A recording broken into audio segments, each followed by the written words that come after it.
Commander Vex 9 clicked his mandibles in what passed for nervous laughter among his species. Here he was, a decorated Korthani warrior who had survived 3 sector wars, and yet his exoskeleton was practically vibrating with anxiety. Why? Because he was about to witness something that went against every piece of conventional wisdom in the galaxy. A human female serving as a bodyguard. "Are you absolutely certain about this decision, Ambassador Quintal?" Vex asked, his voice carrying that peculiar warble that indicated deep concern among his people. "I mean, no offense to your pet species, but shouldn't we have hired some Gorvak mercenaries instead? Or maybe a squad of titanium-plated Nexari? This is the Council of 14 we're talking about, not some backwater trade dispute." Ambassador Quintal, whose blue-scaled hide shimmered with what Vex had learned to recognize as amusement, simply gestured toward the human female standing at attention near the viewport. "Commander, meet Zara Kane. She comes highly recommended by the Terran Protection Services. Apparently, she has what humans call an impressive resume." Vex looked at the creature in question and had to suppress what would have been considered rude, chittering among polite Korthani society. The human was small, laughably so. She stood barely 2 meters tall, which made her shorter than even the diplomatic staff's youngest intern. Her skin was that peculiar peachy pink color that humans seem to come in, and her hair was tied back in what his translation implant helpfully informed him was called a ponytail.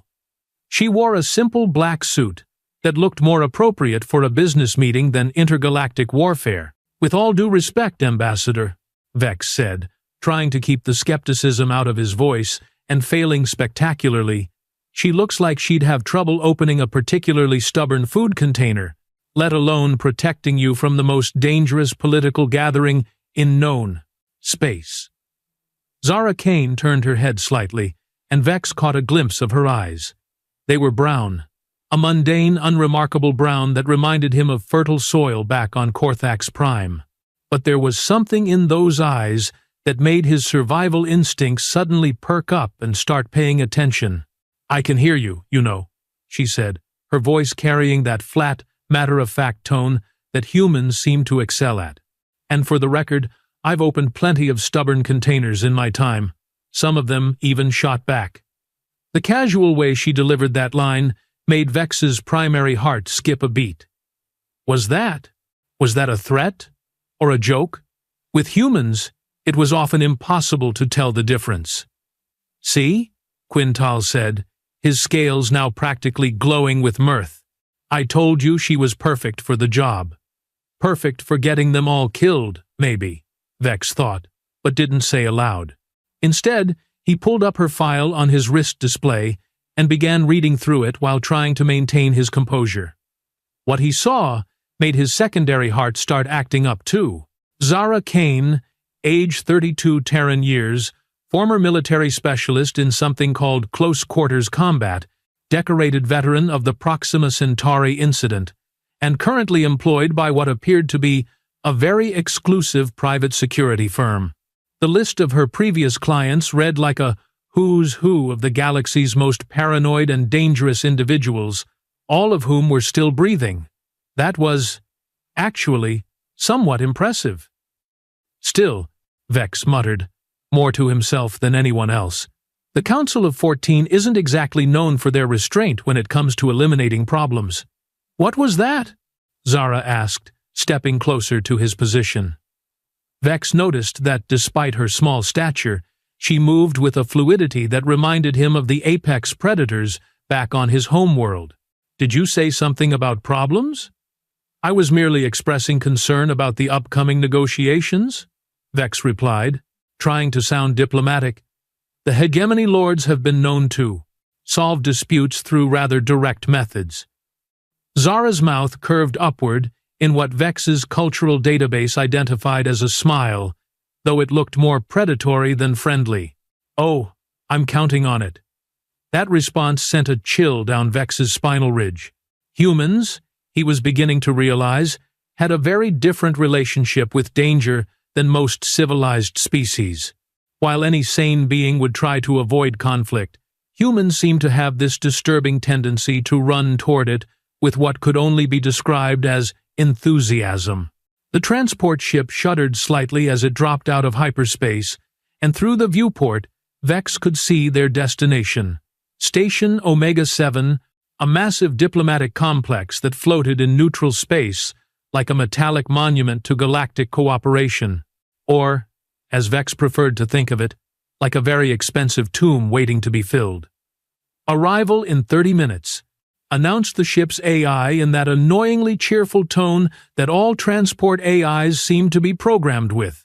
"Please prepare for docking procedures and remember that Station Omega-7 maintains a strict no-weapons policy." Vex saw Zara's smile widen at that announcement, which somehow made him even more nervous. "No weapons," he repeated, looking at her with what he hoped was subtle concern. "That means no plasma rifles, no molecular disruptors, no gravity hammers.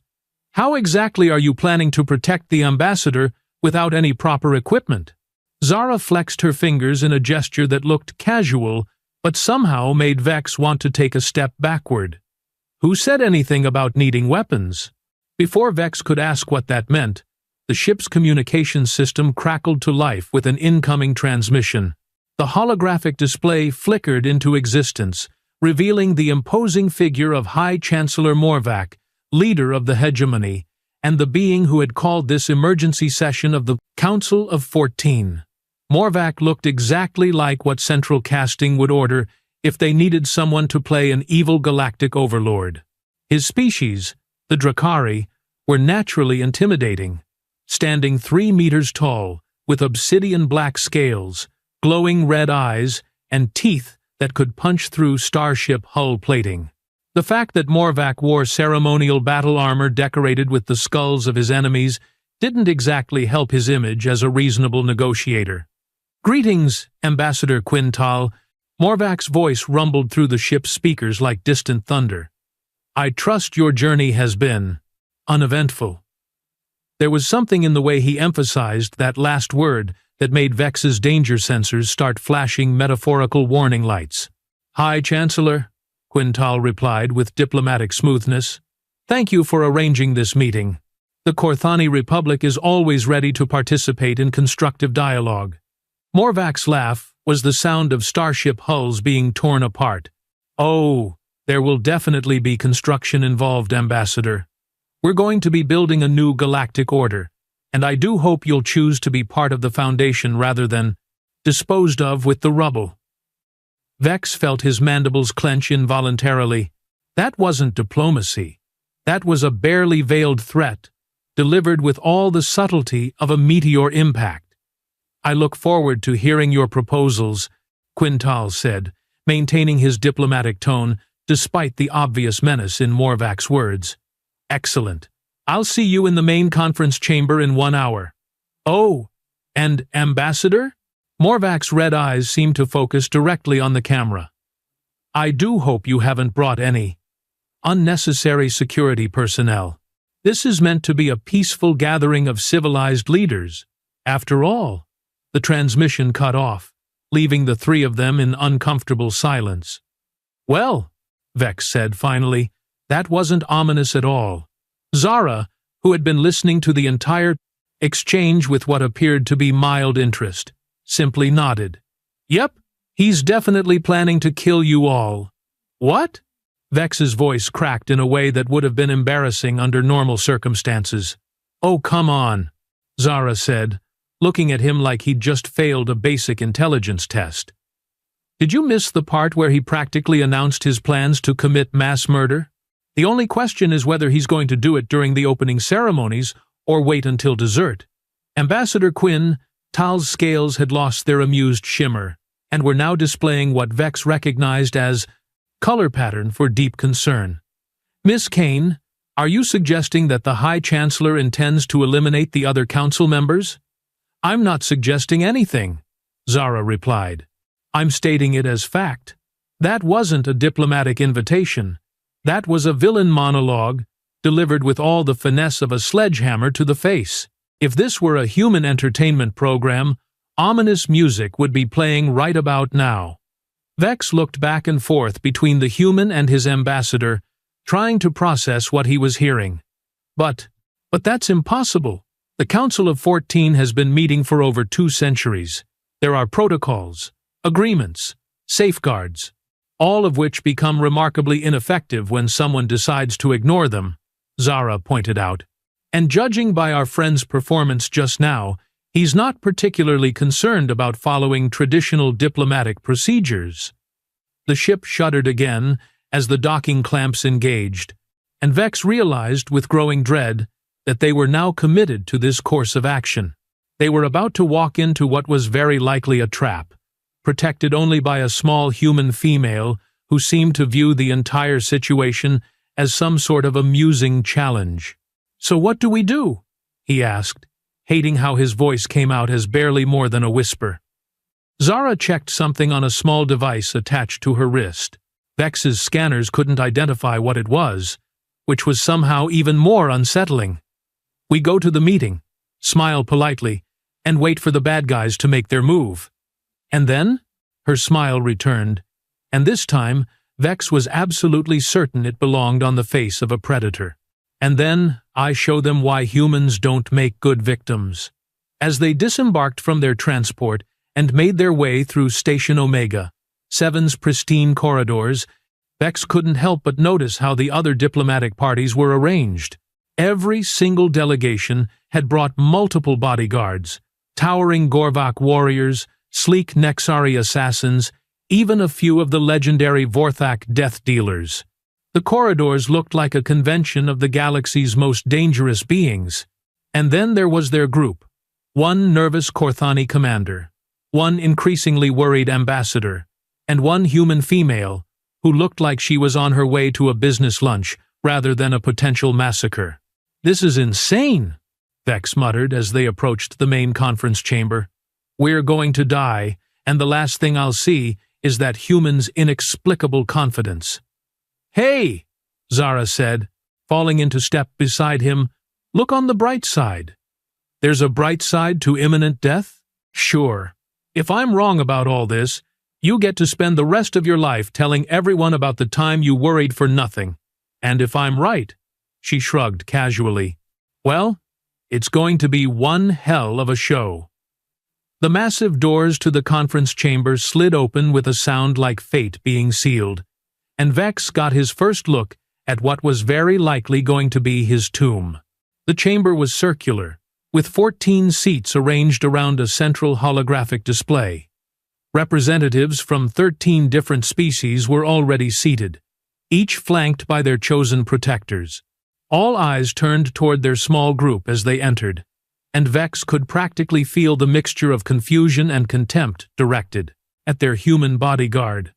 A few of the other delegates actually laughed, actual audible laughter, at the sight of Zara Kane. High Chancellor Morvac stood at the head of the circular table, his massive frame casting shadows across the polished floor. "Ah, Ambassador Quintal, so good of you to join us. And you brought." His glowing red eyes fixed on Zara with obvious disdain. "What exactly is that supposed to be?" "My security consultant," Quintal replied smoothly. More laughter rippled around the chamber. One of the hegemony representatives, a particularly ugly Drakari with battle scars covering his scales, leaned forward in his seat. "Security? That little thing couldn't secure a food storage container, let alone protect anyone from serious threats." Vex noticed that Zara didn't react to the insults with anger or defensiveness. Instead, she seemed to be studying the room with the focused attention of someone conducting a very important inventory. Her brown eyes moved systematically from delegate to delegate, bodyguard to bodyguard, noting positions, distances, and potential threats with professional detachment. "Please, take your seats," Morvac said, gesturing toward the 3 empty chairs designated for their delegation. "We have so much to discuss, and I'm afraid time may be shorter than expected." As they settled into their positions, Vex couldn't shake the feeling that they had just walked into a carefully prepared trap. The other delegation's bodyguards were all positioned strategically around the chamber, creating what looked suspiciously like a perimeter designed to prevent escape rather than provide protection. "Now then," Morvac continued, his voice carrying easily through the chamber's acoustics, "I've called this emergency session to address a matter of utmost importance to the future of galactic civilization. The current system of governance has become inefficient." "Inefficient how?" asked Ambassador Kreldar of the Zinthari Collective, her crystalline voice ringing with suspicion. Morvac's smile revealed teeth that could have served as ship-cutting tools. Too many voices, too many opinions, too much unnecessary debate. What the galaxy needs is strong, decisive leadership, unity of purpose, a single voice speaking with absolute authority. The temperature in the room seemed to drop several degrees as the implications of his words sank in. "You're talking about dissolving the council," said Chancellor Vrimtalk of the Outer Rim territories, his tentacles writhing with agitation. "That would be a violation of every treaty and agreement that has kept the peace for the past 2 centuries. "Treaties," Morvac repeated, as if the word tasted unpleasant. "Agreements. Pieces of paper signed by beings who are no longer in power, governing a galaxy that no longer exists. The old order is dying, my friends. The only question is whether you choose to be part of the new one, or whether you choose to die with the old." That wasn't subtle. That wasn't even close to subtle. That was a declaration of war delivered with all the diplomatic finesse of a plasma cannon to the face. Vex looked around the chamber and saw his own alarm reflected in the faces of the other delegates. This wasn't a negotiation. It was an ultimatum delivered at what was very likely an execution. "And if we refuse?" asked Ambassador Quintal, maintaining his composure despite the obvious threat. Morvac's laugh filled the chamber like the sound of worlds burning. "Oh, my dear Ambassador, you're not going to refuse." That's when Vex noticed that all of the hegemony bodyguards had quietly moved to new positions, effectively surrounding the seated delegates. The trap was springing, and they were all caught in the middle of it. "You see," Morvac continued, clearly enjoying his moment of triumph, "I've taken the liberty of ensuring that this vote will be unanimous. My associates here will be happy to help any delegates who might be struggling with their decision." The hegemony soldiers began reaching for their weapons, and Vex realized with crystalline clarity that they were about to witness the end of galactic democracy, probably followed immediately by the end of their own lives. That's when he heard something that would haunt his dreams for the rest of his very likely brief existence. The sound of a human female beginning to laugh. Not nervous laughter, not panicked laughter. The kind of laughter that suggested someone had just heard the most amusing joke in the universe. "Oh, this is perfect," Zara said, standing up from her chair with casual ease. "I was wondering when you were going to drop the pretense." Every eye in the chamber turned toward her, and Vex could see confusion replacing confidence on more than a few faces. This wasn't how victims were supposed to react. "I'm sorry," Morvac said, his voice carrying a dangerous edge. "Did you find something amusing about my proposal?" "Your proposal?" "No, that's just standard megalomaniac nonsense," Zara replied, brushing invisible dust off her suit jacket. "What I find funny is that you actually think this is going to work." The silence in the chamber was so complete that Vex could hear his own hearts beating. "I have 40 armed soldiers positioned throughout this station," Morvac said slowly. "Every exit is blocked, every escape route is monitored, and every one of you is completely at my mercy. Please explain to me how this isn't going to work." Zara's smile widened, and for the first time since meeting her, Vex understood why humans had managed to survive as a species despite being such physically unremarkable creatures. "Well," she said, cracking her knuckles in a gesture that somehow sounded like a promise of violence, "you made one tiny mistake in your planning." "And what was that?" "You let a human into the room."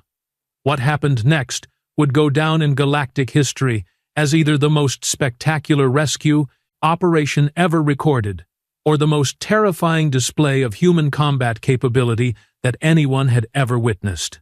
Vex was still trying to decide which category it fell into when Zara Kane transformed from a mild-mannered bodyguard into something that his nightmares would be featuring for years to come. The transformation didn't involve any dramatic costume changes or mystical energy fields. One moment she was standing there looking like an accountant who had wandered into the wrong meeting, and the next moment she was moving with a speed and precision that defied every law of physics that Vex thought he understood. The first hegemony soldier to reach for his weapon never got the chance to draw it. Zara covered the distance between them in what seemed like a single fluid motion, and suddenly the 3-meter-tall Drakari warrior was flying backward through the air like he'd been launched from a catapult. The sound he made when he hit the chamber wall was somewhere between a crash and a splat. "Did she just?" Vex started to say, but the words died in his throat as Zara spun around to face the next closest threat. The second soldier actually managed to get his plasma rifle halfway out of its holster before Zara's fist connected with his solar plexus. The impact made a sound like a starship hull being breached, and the soldier folded in half before collapsing to the floor in a heap that strongly resembled a pile of discarded armor. "Impossible," Morvac snarled, his red eyes blazing with fury and disbelief. "She's just one small human."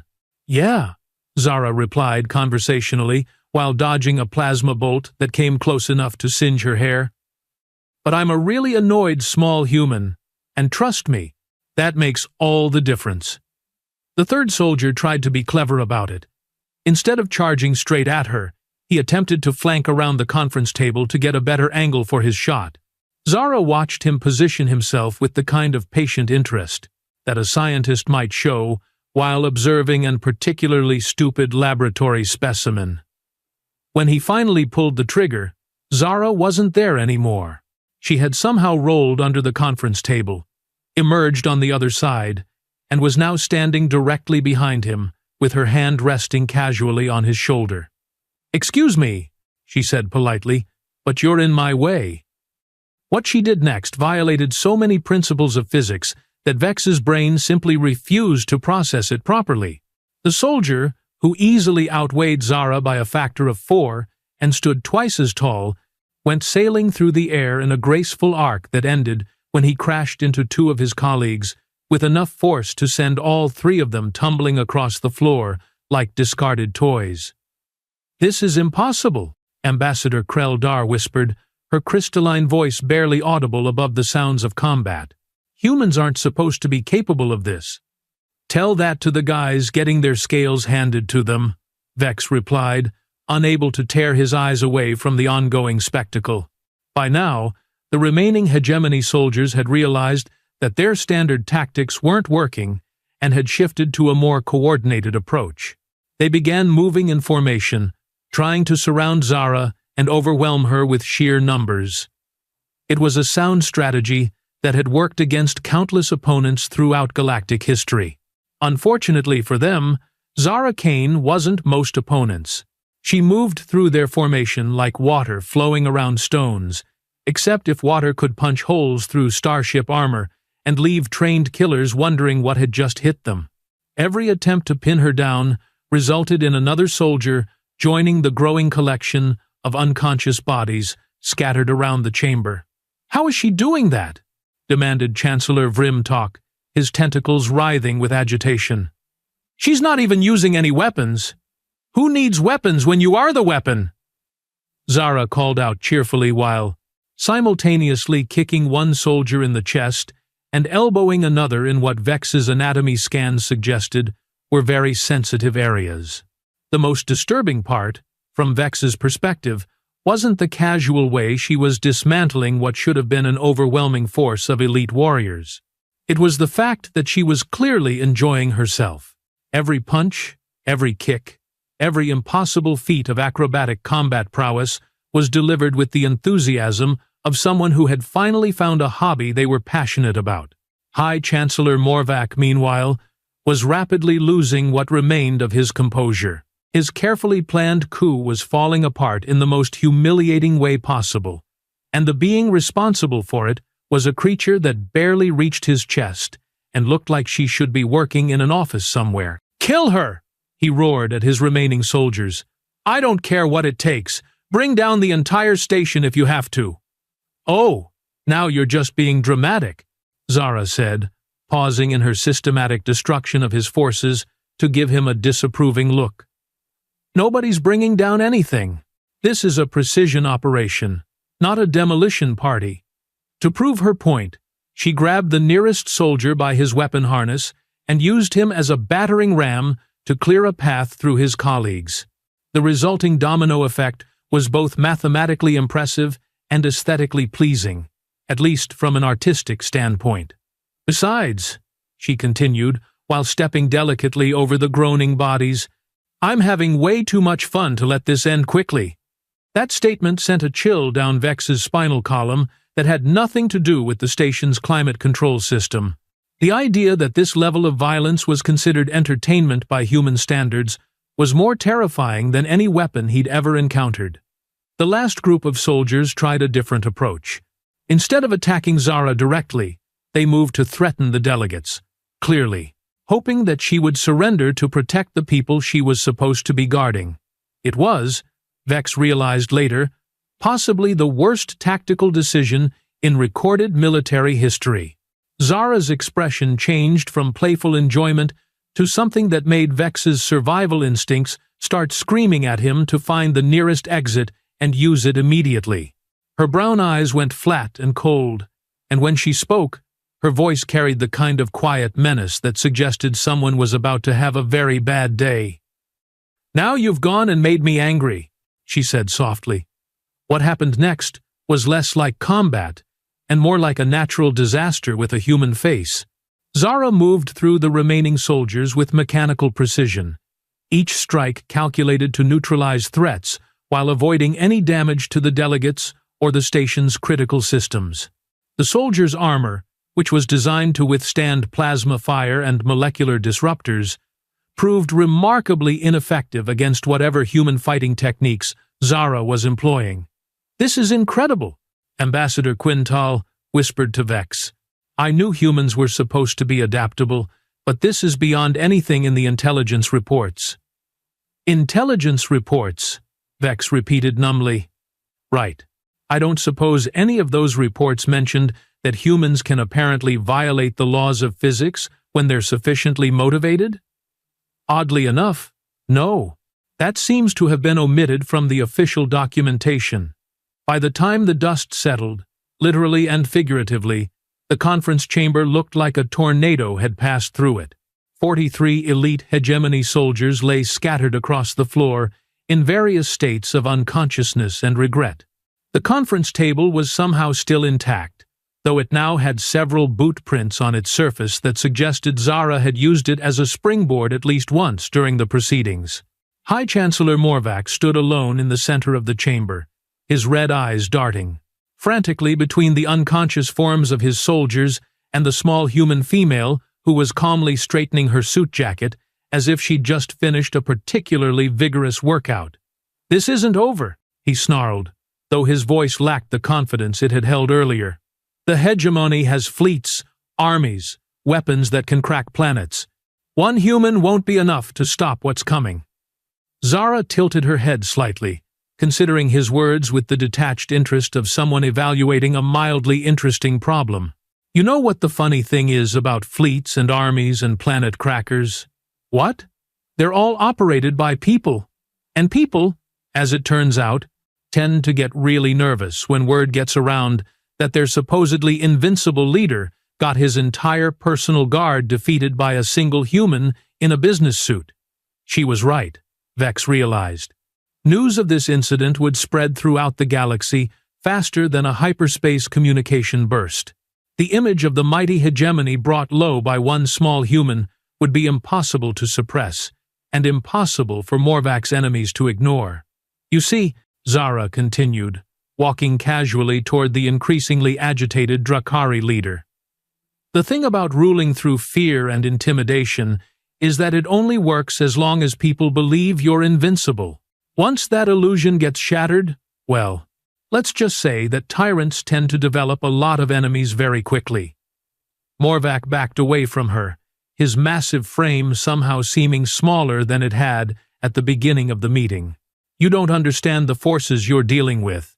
The hegemony spans dozens of systems. We have resources beyond your comprehension. Had resources? Zara corrected him, past tense.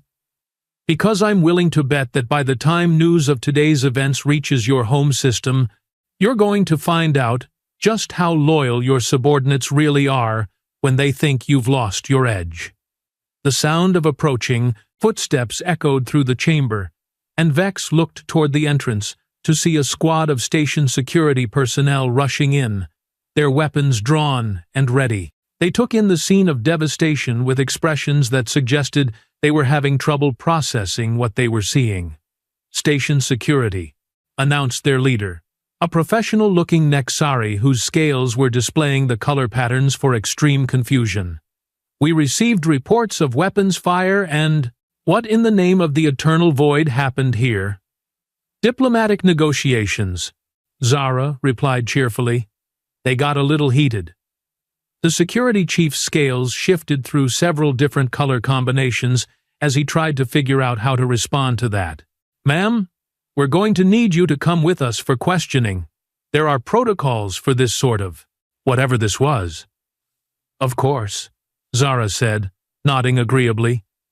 But first, you might want to arrest High Chancellor Morvac for attempted murder, conspiracy to overthrow Galactic government, and making really bad threats that he couldn't back up. On what grounds? Well, there are about 14 witnesses who heard him announce his plans to kill everyone in this room, plus all the unconscious soldiers who were following his orders to commit mass murder.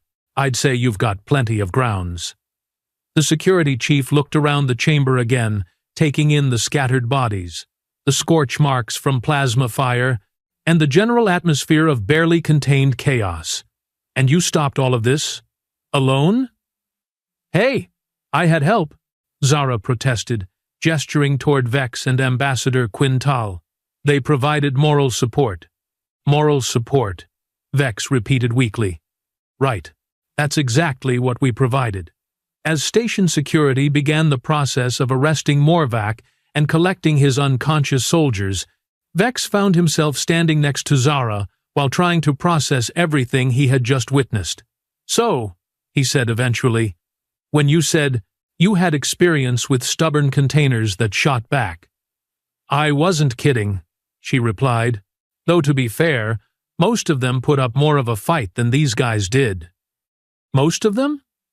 Well, you should see what happens when pirates try to hijack a human cargo ship. It's like they've never heard of the concept of angry dock workers before. Vex considered this information and decided that he really didn't want to know what angry human dock workers were capable of. His imagination was already working overtime, and the results weren't good for his mental health. Miss Kane, Ambassador Quintal said, approaching them with his scales displaying what Vex recognized as profound gratitude. I believe I owe you an apology, and probably a substantial bonus. Just doing my job, Zara replied with a shrug, though I have to admit, this was more fun than most of my assignments. More fun, Vex repeated. You consider this fun? Absolutely. It's not often you get to take down a galactic conspiracy and protect democracy all in one afternoon. Plus, I got to work out some stress, which is always good for my mental health. As they prepared to leave the chamber, Vex caught himself looking back at the scene of destruction one more time.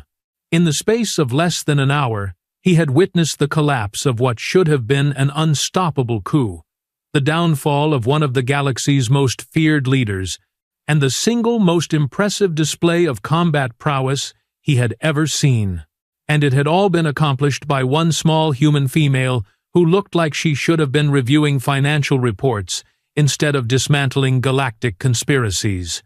You know, he said to Zara as they walked toward the exit, I think I'm beginning to understand why humans have such a reputation in certain circles. What kind of reputation? The kind that makes smart people very careful about what they say when humans are listening. Zara laughed, and the sound was considerably fondly more pleasant when it wasn't being delivered in the middle of a combat situation. That's probably wise. We're not really as harmless as we look. No kidding, Vex muttered.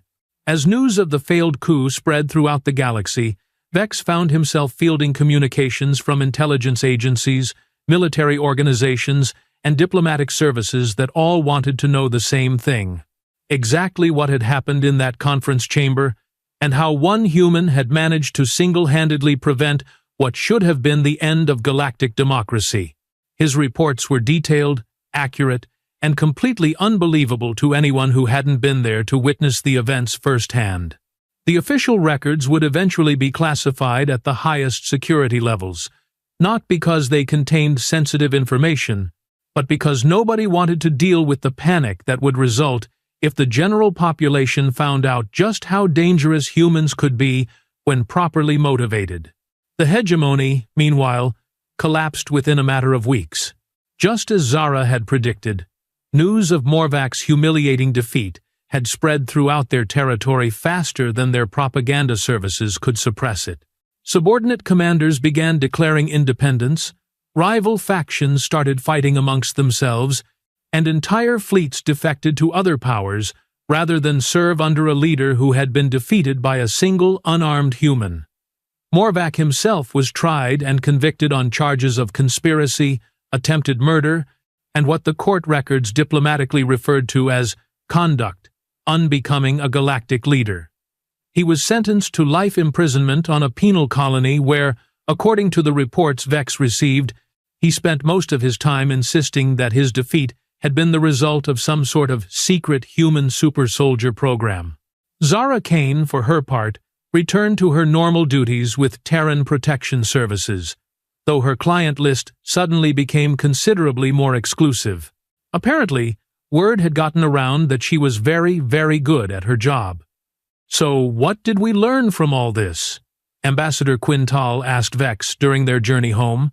Vex considered the question carefully. I learned that intelligence reports about human capabilities are apparently incomplete, that overconfident tyrants make poor strategic decisions, and that I never want to be on the wrong side of a human security consultant. Those are all valuable lessons. What about you? What did you learn? Tal's scales shimmered with what Vex had learned to recognize as deep satisfaction. I learned that sometimes the best way to solve a complex political problem is to hire someone who specializes in simple, direct solutions. Simple and direct, Vex repeated. I'm not sure I'd describe what happened back there as simple. Maybe not simple in execution, but definitely simple in concept. Bad guys threaten innocent people. Good guys stop them. No complicated negotiations, no lengthy diplomatic processes, no political maneuvering, just a straightforward application of superior force delivered with precision and efficiency. Vex thought about that for a moment. You know, when you put it that way, it almost sounds reasonable. Human solutions often do, once you get used to their particular approach to problem solving. As their transport ship entered hyperspace for the journey home, Vex found himself wondering what other surprises humanity might have in store for the galaxy. If one small human female could single-handedly prevent a galactic coup, what might an entire planet full of humans be capable of when they put their minds to it? It was, he decided, probably better not to think about it too hard. Some questions were better left unanswered, especially when the answers might involve concepts like angry human dock workers and superior force delivered with precision and efficiency. Besides, he had reports to write, and he was pretty sure that nobody was going to believe them anyway. The galaxy, he reflected, had just become a much more interesting place to live. Whether that was a good thing or a terrifying thing remained to be seen. But one thing was certain. The next time someone suggested hiring a human bodyguard, he wasn't going to question the decision. He was just going to make sure he stayed on their good side. After all, As he had learned today, it really didn't pay to annoy the humans.